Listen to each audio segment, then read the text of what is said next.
and this is our video. We are talking today a little bit about sugar because the thing is that I realized back in November of 2016 when I started my health and fitness journey that I was addicted to sugar. I'm Sharon Molina and this is Susan Keane, and we are super excited to talk to you guys about what it would be like if you cut out sugar for an entire year. Woo! So Susan is a certified nutritional practitioner, is that right? Okay, cool. And she works at Inside You here in Woodstock, Ontario. She also makes pre-made salads, which is actually really cool because if you guys have an order of any kind and you're looking for some salads or meals that are ready to go throughout the week, she is more than happy to be able to give you those meals. So again, in November of 2016, I realized that I was addicted to sugar because even at the fast food restaurants that I was going to, I didn't realize that the burgers and things that I would get at the drive-thru were actually filled with a bunch of sugars. That's also including those low-fat granola bars or anything like that you see at the stores. You have to be really careful of what the ingredients say because even words like fructose or high fructose corn syrup or all these different words in the ingredients list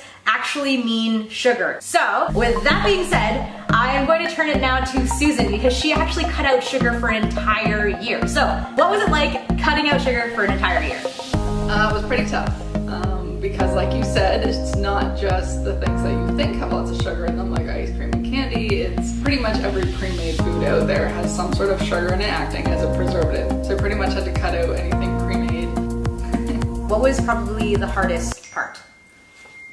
The hardest thing was staying prepared. Even though as a nutritionist, I was letting kind of that sugar addiction take a hold of me, and me and my husband would always have something sweet after supper. If we went for a walk or something, we'd end up getting ice cream, like all of those little things, and I was realizing that they're adding up. As a nutritionist, I'm telling people like, don't do that, but yet there I am doing it. And I just realized that I needed to cut it out for good. The hardest thing during the year was staying prepared. The easy weeks were the weeks where we had our meals planned out, we had our groceries picked out, things were pre-made, things were ready to go. The hardest weeks were the weeks where we got busy and we didn't prepare and things just got really hard. That whole saying too that says like, if you fail to plan, you plan to fail. I know that's so cheesy, but it's so true. For real, guys. Legit, meal planning, meal prepping, do it. It is so helpful. And also too, what you were saying as well about the whole thing of the little things add up. Like when you guys would go for a walk and stuff, yeah, you would go out for ice cream and that's not bad, but when you add up all of those decisions over time, they do compound over time. So you started September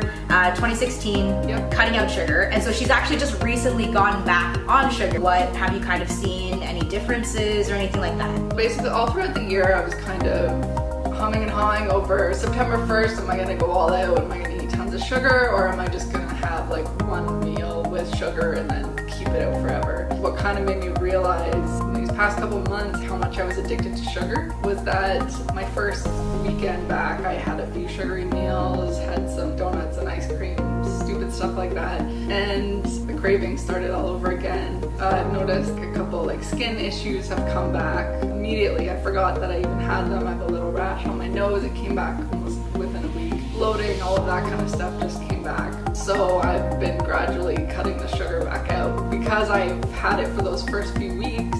3 o'clock hits at work and I'm just craving sugar or coffee or something to pick me up again. We were kind of talking about before about you just eat lots of food and you're like, why am I not getting full? And it's because everything's got that sugar in it and it keeps you wanting more and more and more. And I'm noticing that hugely as well, yeah. Actually, you know what, it's kind of interesting that you talk about that because one of the things that I found out when I started my health and fitness journey is that I realized that when I was going out to fast food places and going to drive-thrus and would crave all these different foods, it didn't actually fill my body. I would eat it and then I would be hungry almost immediately after or shortly after because I didn't realize that it wasn't giving my body the nutrition that it needed. I remember even actually buying boxes of Oreo cookies or those mini chocolate bars as well. I would eat so many of them because they never filled my body. I was never satisfied because it didn't have any nutrition in it. It was just straight sugar. I was just filling my body with crap. It's funny too because you can easily eat a whole box of cookies or you can eat a whole bag of Halloween candy, but yeah, you can't just sit down and eat like the same amount of broccoli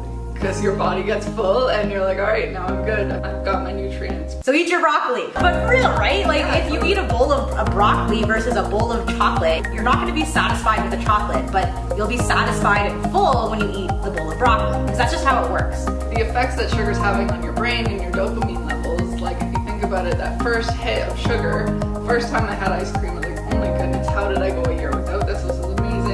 second time I had it, I was like, yeah, it's pretty good. But that first time ice cream was so awesome. You know what I mean? Yeah. You just keep going back. Your brain wants the dopamine hit and it's just not getting it, so you just keep going back. Like you're addicted to it. Sugar has the same addictive properties as like cocaine. It's crazy, like crazy. Don't do it. All right, well guys, with that being said, we are glad you joined us today. We hope that you guys have I don't even know. We don't know what you want. Like, what do you want? What do you want from us? Anyways, hope you guys have a good rest of the day and we'll talk to you later. Goodbye.